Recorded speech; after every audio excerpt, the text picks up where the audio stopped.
हमारे साथ हैं मुंबई रिक्शामैन्स यूनियन और टैक्सीमैन्स यूनियन के अध्यक्ष कांग्रेस के नेता पूर्व सांसद हुसैन दलवाई।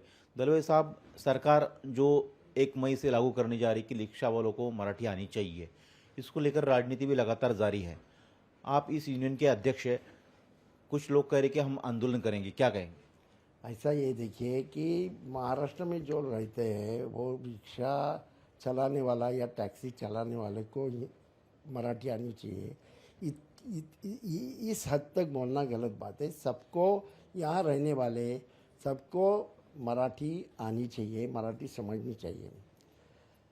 ऐसा है, आपके मालूमात के लिए मैं बताता हूँ कि टैक्सी या रिक्शा अगर लेना है तो उसके लिए बहुत बड़ा प्रयास करना पड़ता है, नीचे से ऊपर तक जाना पड़ता है और हर जगह ये पूछा जाता है कि आपको मराठी आती है क्या, मराठी बोल सकते हैं क्या। सामने वाला ग्राहक आपका मराठी में बोला तो आपको मराठी समझते हैं क्या। जिनको मराठी इतनी आती है, वर्किंग लैंग्वेज, उनको ही लाइसेंस दिया जाता है। अभी आप ये बोलेंगे कि उसको अच्छी तरह से लिखना आना चाहिए, उसको पढ़ना आना चाहिए, ये मेरे ख्याल से गलत बात है।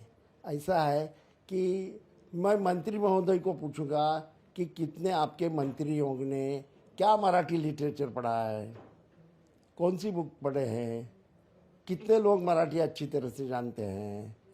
और दूसरा ऐसा कि आजकल महाराष्ट्र के अमीर लोगों के घर अगर आप जाएंगे, हायर मिडिल क्लास के घर, तो सारे उनके बच्चे इंग्लिश मीडियम में ही पढ़ते हैं।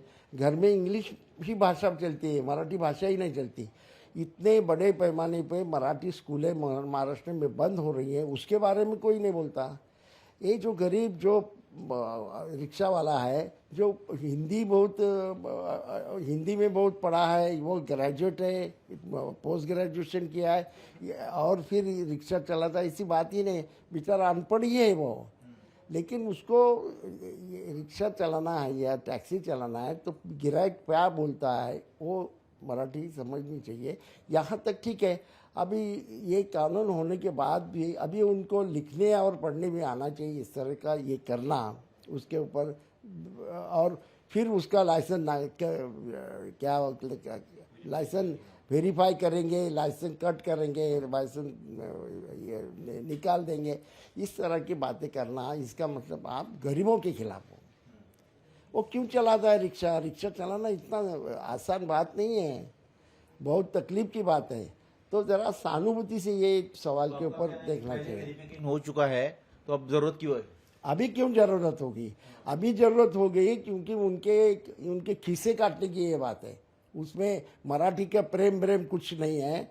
मैं तो बोलूँगा और हमारे ट्रांसपोर्ट मिनिस्टर को बोलूँगा, आप कितना क्या ययाति पढ़े हो विषय खांडेकर का, या और कुछ पढ़े हो क्या के लिए ये क्या करते हो? इस तरह के करना बिल्कुल गलत है। आपने खुद रिक्शा चलाई है, आपको कितनी डिफ़िकल्टी है वो मालूम है।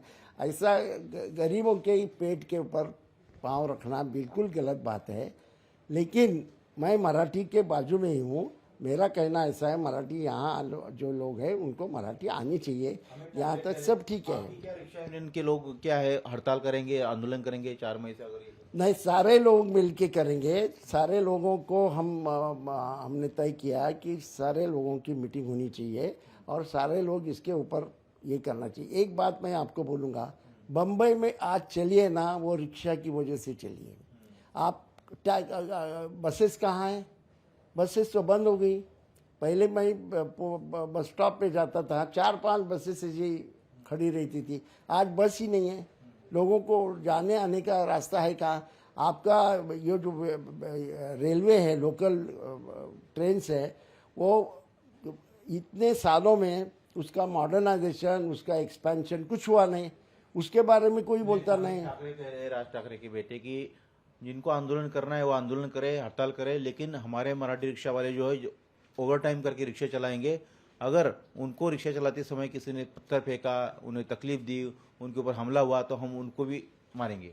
अरे ऐसा वो कौन तकलीफ देगा? मराठी जो रिक्शा वाले बहुत ही कम हैं, क्योंकि बहुत डिफ़िकल्ट है।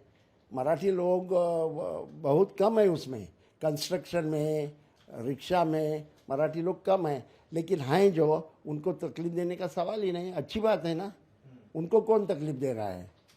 जानबूझ के इस तरह की बातें करना बिल्कुल गलत बात है। उनको तकलीफ देने की सवाल है। महाराष्ट्र में मराठी चलेगी और मराठी चलनी चाहिए, यही हमारा कहना है। लेकिन आप ज़बरदस्ती मत करो।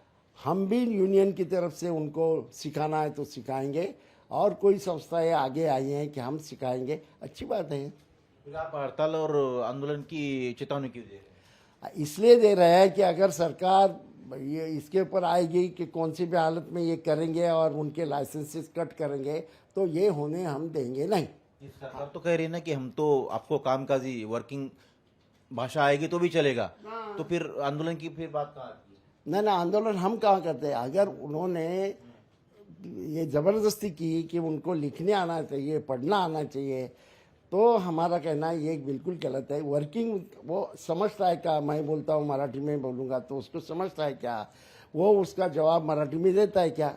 बस इतना वर्किंग पत्र लिखा है वो तो पार्टी के उन्हीं के, उनका है कि पुनर्विचार किया जाए, रोजी रोटी का सवाल है। एमएनएस वो संवाद साध रहे, एमएनएस वहाँ पर जाकर आंदोलन कर रही है। संजय निरुपम ने पत्र लिखा है, एमएनएस जो भी है वो भी आंदोलन कर रही है। नहीं, ऐसा है। ये देखिए, इसका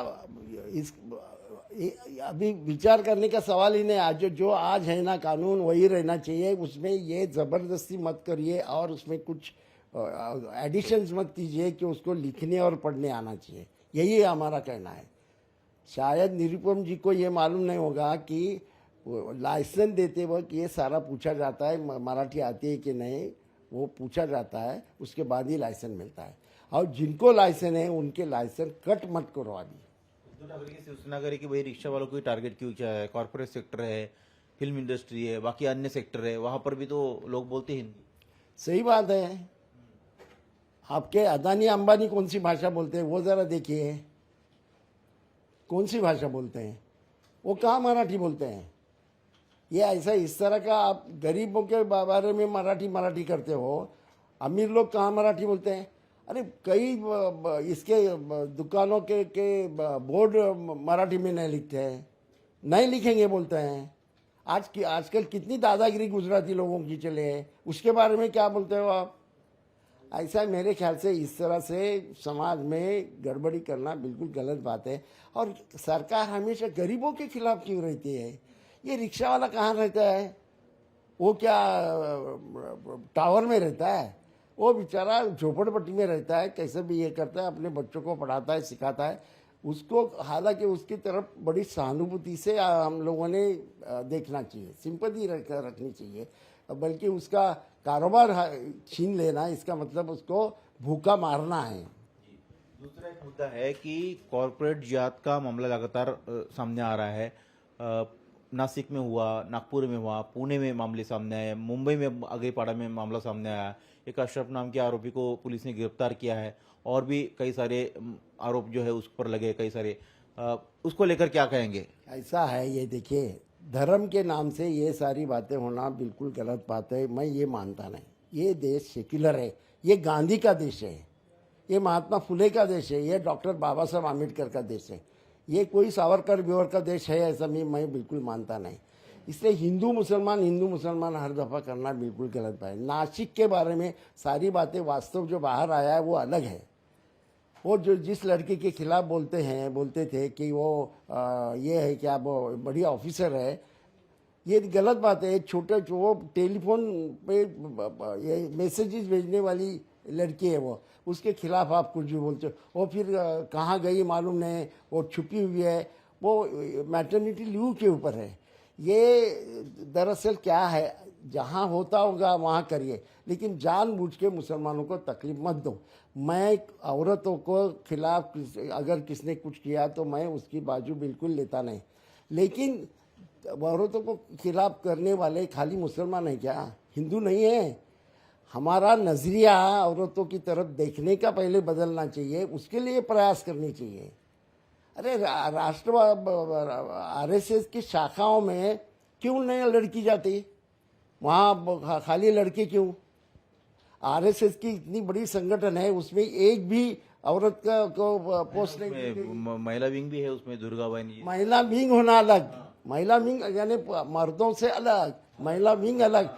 वो जो आरएसएस का ये है मजबूत संगठन अगर है, वो संगठन में कोई भी पद क्यों नहीं दिया जाता? ये क्यों हुआ है? ऐसा है कि कहाँ हमारी मिनिस्ट्री में कितने महिलाएं रहते हैं, कितने एमएलए और खासदार रहते हैं। ये सारी बातें ऐसी है कि कहाँ न कहाँ हम लोग अभी भी महिलाओं को पूरी तरह से उनका हक जो है वो मानने के आदमी लिए व्यक्ति जो कर रहा है, महिलाओं को मैसेज भेज रहा है, अश्लील अभद्र उनको हैरेसमेंट कर रहा है, उनके खिलाफ पुलिस ने केस दर्ज की, वो क्या सही नहीं है? बिल्कुल सही है। मैं सही नहीं कहा बोलता हूँ, वो तो सही है। अगर कोई इस तरह से करता होगा उसको माफ करने के सवाल नहीं आता। एक तो इस्लाम के बारे में हमेशा ये लोग बोलते हैं, इस्लाम में ये कहा है इस तरह से करो, उसका भी ये करो। इस्लाम की बात करते हो और औरतों के खिलाफ ये करते हो, ये गलत बात है। इस्लाम ने औरतों को पूरे अधिकार दिए हैं, तो ये मैं उसके भी खिलाफ हूँ कोई। लेकिन खाली मुसलमान ये करते हैं ऐसा समझना नहीं। ये कहाँ न कहाँ हमारे मर्दों के औरतों की तरफ देखने का जो नजरिया है ना, वो बदलना बहुत ज़रूरी है। इतना ही मेरा कहना है। तो ये थे हुसैन दलवाई साहब। कैमरामैन मिलिंद सालवे के साथ सचिन चौधरी, इंडिया टीवी, मुंबई।